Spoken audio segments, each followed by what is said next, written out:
Okay, Arlen, next. Ano masasabi mo sa panahon ngayon? Horrible.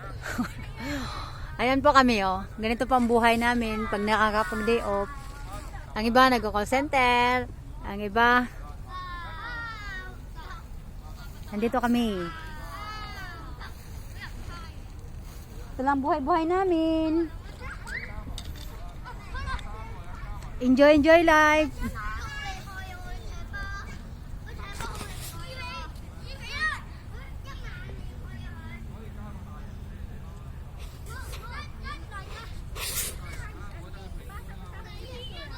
Anong picture? Okay.